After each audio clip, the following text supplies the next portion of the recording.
right, on to the next section. Let's talk about the big idea. The big idea.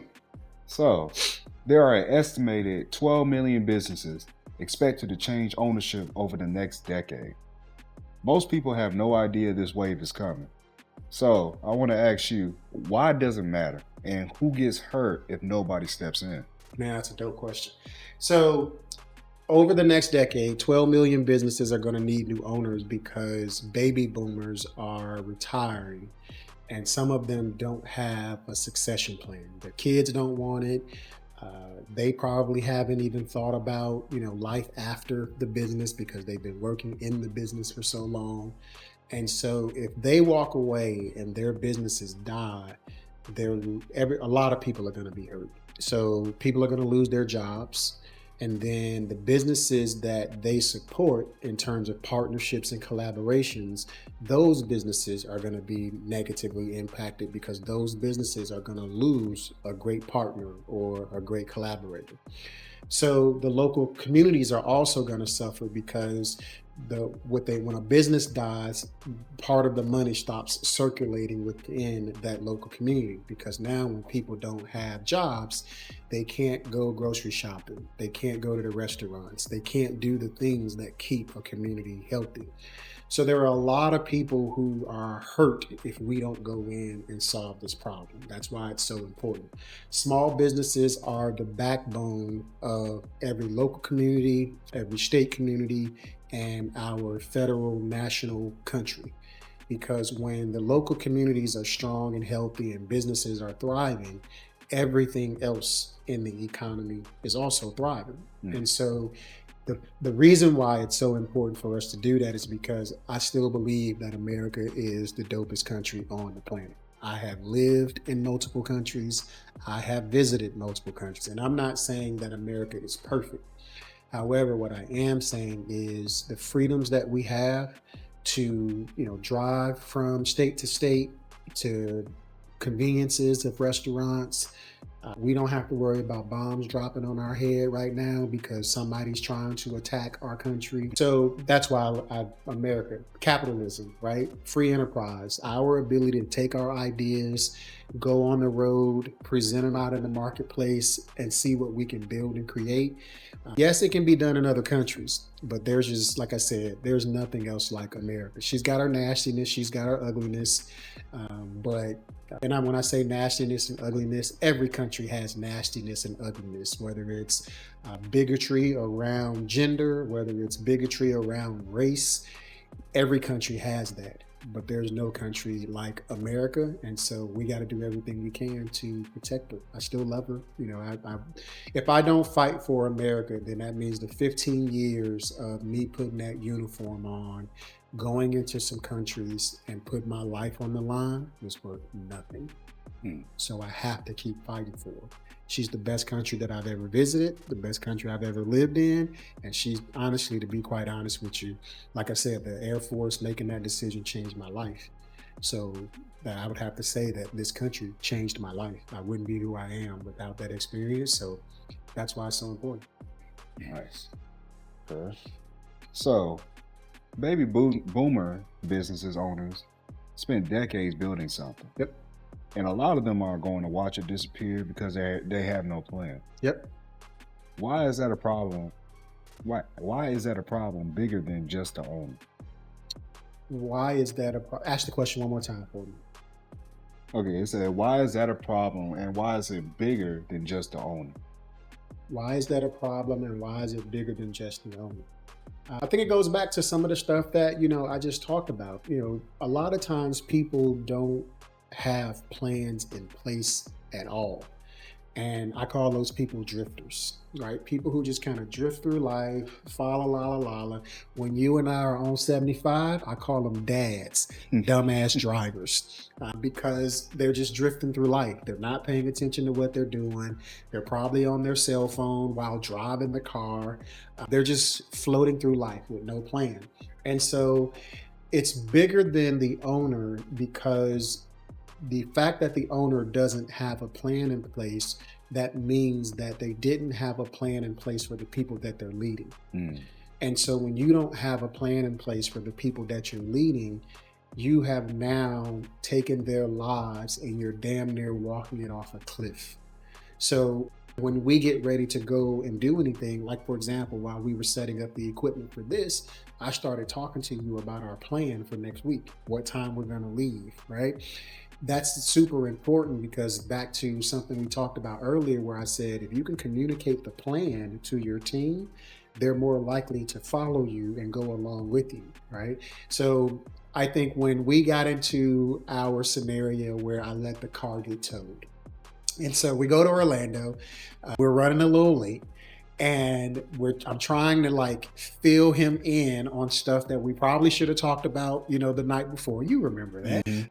And so because there was so much going on, I forgot to pay for parking. I take full responsibility for it. So when we came out, the car was gone. And it wasn't our car, it was a rental car. So there was a process with getting the car out of impound. It was just crazy. That's how we met Chris, by the way. And Chris is now on our team. So Chris is the man, right? But I think because I had a plan to get us there and back home, and then when shit hit the fan, I didn't panic. I started creating a whole new plan for us. And I believe because I started creating a whole new plan for us to achieve the number one goal, which is to get us back home, you looked at me, and you can tell me right now if I am 100% wrong, if I'm wrong. You looked at me and went, I'm good. Yeah. This dude's got another plan and he's still locked in, get us home. You see what I'm saying? So when a business owner doesn't have a plan in place, you're walking your people off the cliff. And because most people will just follow along blindly, they have no idea that this business, although it might be paying you a check right now today, if your business owner doesn't have a plan for when he or she steps away, then they're walking you off a cliff. So with our company, I already have a succession plan in place, right? What's going to happen if I die? Who temporarily steps in, and then who the baton is handed to if I die. Like that's, now I'm only 46. So of course we want me to live another 40 plus years. At least I want to live another 40 plus years. But I'm already thinking about worst case scenario. I'm already thinking about what's next. That's because I have a plan. And so when business owners don't have a solid plan in place, you're setting yourself up for failure and you're setting your people up for failure. I hear that.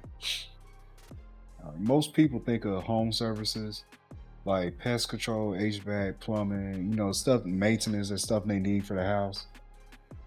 Some people find that as a boring business. So why are you building an empire around those type of businesses? For exactly the reason that you think people think is boring.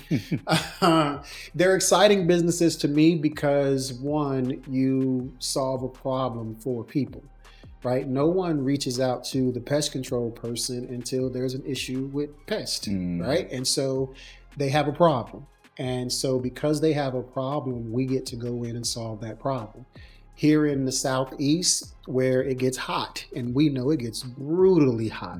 So if you don't have HVAC and AC, then you got a major problem. So I love these quote unquote boring businesses because they solve problems for people, man. I'm all about, you know, solving problems. I believe that that's the only form of leadership, is where you can see that people have a problem. You can come up with a solution for that problem. And so all of these so-called boring businesses are just problem solvers. And so we just get to be a part of the process of solving a lot of people's problems. That's why for me, the home services piece is so exciting. People can call it boring all you want to, but we get to solve problems and we get to make a whole lot of money while we solve all these problems. Makes sense to me. Okay. So, how is what the GDI Group is doing fundamentally different from private equity swooping in and gutting a small business? Yeah, because we're the complete opposite. You know, our goal when we go into a business is focusing on continuity and sustainability. So a lot of that comes from my time in the military where, continuity. You have people who are in a position, but there's proper training, there's proper onboarding, there's a career journey and a career path. So us talking about the idea when we relocate to Florida, the idea of you coming along and growing with us, and me talking to you about, hey man, there's a possibility where you can actually lead and run our audio video department one day. So that's me showing you that, hey, that's the future that I see for us, right?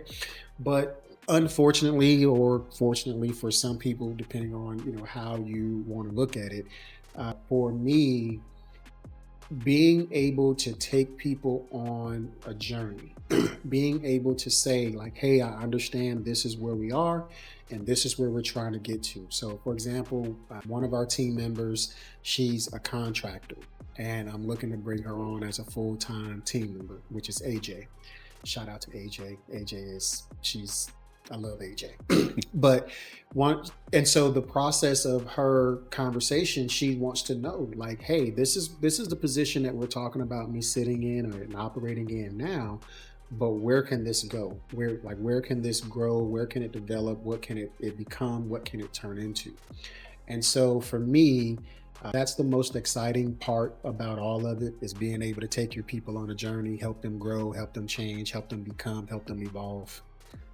Did I answer your question, bro? Yes, you did. Okay, so there's this concept as we're going around. It's called the flywheel concept. Yep. So I want you to explain that to someone who's never heard of that term. Yep. And also tell me why each acquisition actually made the next one easier. Gotcha. So the flywheel concept is basically the process that we take businesses through from the time that we acquire them to the time they have reached a stage where we can say that they're sustainable on their own without the founder being still involved in the day-to-day operations of the business. And so that concept, it allows every business to feed into each other by cross-selling, upselling, and referring businesses to each other. And so, for example, we're currently looking at 3 different deals. All 3 deals are in the North Atlanta metro area. 2 of them are landscaping, 1 of them is pest control. Well, the reason behind looking at the 2 landscaping businesses is because you bring those 2 businesses together, they can cover now more territory because you've got access to more equipment and you've got access to more, team members and staff to be able to cover, a larger area. Well, the pest control business, now whenever the landscapers go in to mow a yard or do the landscaping work, they can now upsell the pest control business, basically say to the homeowner, hey, I know we service your landscaping, but we think that you also got these ant beds out here in your front yard. We have a partnership with this pest control company, and if you start to work with them because you're already working with us, they're going to give you a discount on coming out and handling your pest control. Well, the flywheel effect allows us to be able to do that kind of deal where every business within our portfolio, they're going to feed off of each other. And we're basically creating an economy of where all the businesses are making money, but they're helping each other also make money. That way, the recurring revenue model for all of those businesses increase the value of the GNI group, so that as our value increases, that's what allows us to be able to make more money as well. Okay.